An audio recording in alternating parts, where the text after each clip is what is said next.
I'm sometimes asked, and I think I even wrote it somewhere, what is the most effective spiritual practice in daily life?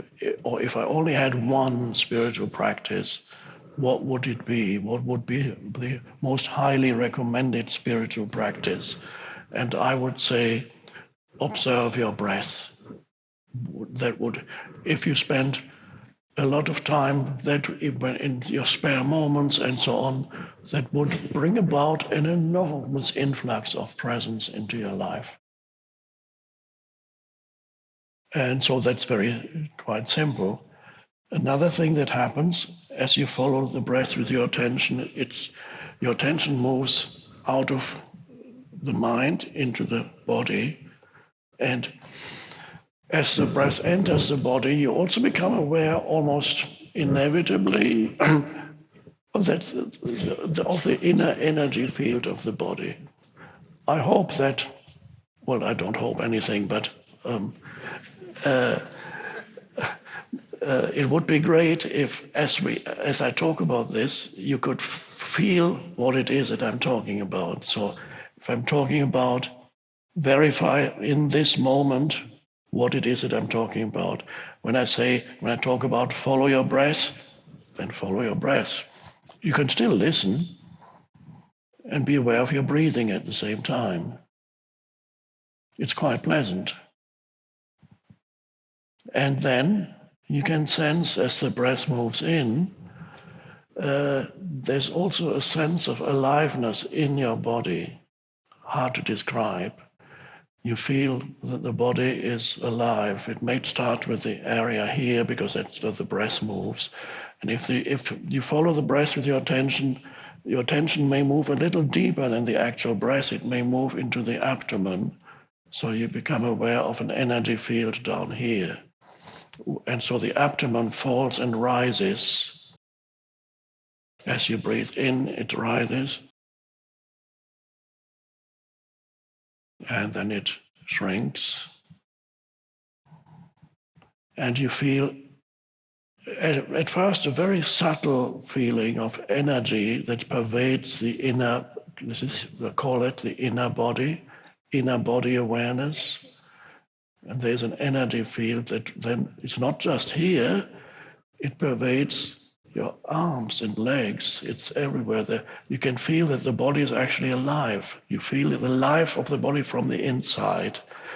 So what is that? It is the animating presence in the body. It is that the organizing principle that in a miraculous way keeps the body alive every moment, coordinating countless highly complicated functions of the body, all the organs, the chemical laboratories, the unbelievable complexity. There's an intelligence behind it that temporarily organizes the molecules and atoms in that way. You are not doing it, it's happening. So you connect with that intelligence, it becomes conscious, and you feel then you're not only aware of your breathing, you're also aware of the entire inner body. And it's not really the body, it's something that's beyond the body. It's a portal into something deeper. But let's call it inner body. It's invisible. And so breath awareness, if it can lead you into and become combined with inner body awareness. And that's a beautiful, very powerful meditation that can take you out of any turmoil situation. Even if several times you lose yourself in the mind again, you bring it back to the breath and body. And as you sit here and listen to me, you may be able to be aware not only of auditory perception, which is the words you're hearing, but at the same time you're aware of the inner body. So what is that? It is the presence that pervades the entire body. Presence isn't just a head phenomenon. Presence is experienced with the entire body, and then after a while, as it becomes more deeper and more intense, presence, you begin to feel also that you are surrounded by a presence. And that's a strange thing. And that the space that is around you, we mentioned space briefly yesterday, the space that is around you is something very, very mysterious, very mysterious.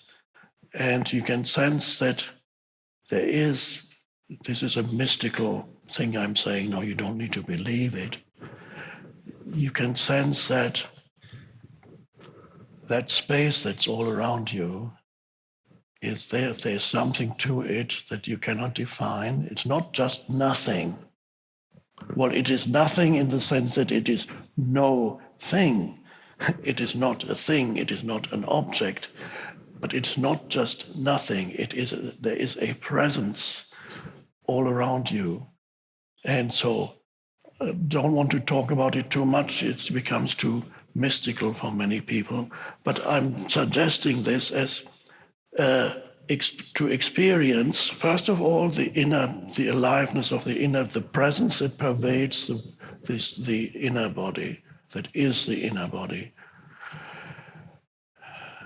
And then you can sense that the world around you also is becoming more alive, and especially the space around you. There is an alive presence in which you live that surrounds you. And that presence is both within and without. And when you sit in your room or here now, you sense this invisible presence all around you. What was it? Ralph Waldo Emerson, the American, I would say, spiritual teacher, 19th century, he said, "We live in the lap of immense intelligence." Great teacher, by the way. If you want to, I highly recommend Emerson. We live in the lap of immense intelligence. We are surrounded by this vast intelligence, and if you know that, there's a difference between just not knowing it and living completely unconsciously as a little, or misperceiving yourself as an entity, a separate entity. Here's me, and there's the rest of the universe. No, you don't end here. You are extended into the vastness of the universe in this dimension of space. So, because there's outer space and there's inner space. And first you become aware of that inner space. When thinking subsides, you become aware of that spaciousness within. Consciousness without the content of consciousness, just the space. You could describe it, it's like a room, and you remove all the objects in the room, and all that remains is the space. That is the equivalent of when you come to a cessation of thinking, but you're not falling asleep at all. To stop thinking here means to rise above thinking. We are not talking about falling below thinking. Falling below thinking, you do that every night when you go to sleep, or when you're suffering from serious jet lag, you begin to fall below thinking. Or when you drink alcohol, the tendency is for you to take you below thinking, or most other substances. I haven't tried I've tried very few substances. You cannot pronounce judgment on all substances. But some substances take you below thinking. It can be very comfortable for a while. At least you're not being tortured by your mind for a while. And so you puff away. So good, feels so good. What are your problems? I don't remember what my problems are. It's also funny.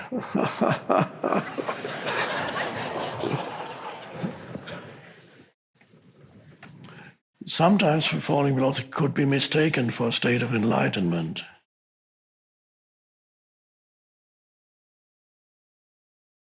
But then, this is not the way we are going. We're not regressing, although there is a desire in every human being to become free of the self, an unconscious desire in every human being to become free of the self, what the Buddha calls the self, the egoic entity, the problem-making, heavy personality, that heaviness. I want to be free of that. There's so much suffering that goes with it. Want to be free. And so the drug taking these days is enormous in youngsters, a terrible epidemic of drug taking.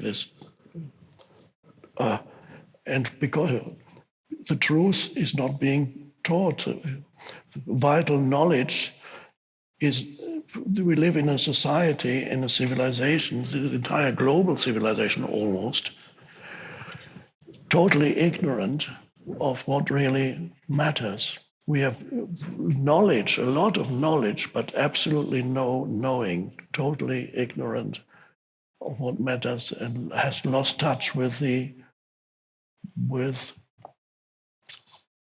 source.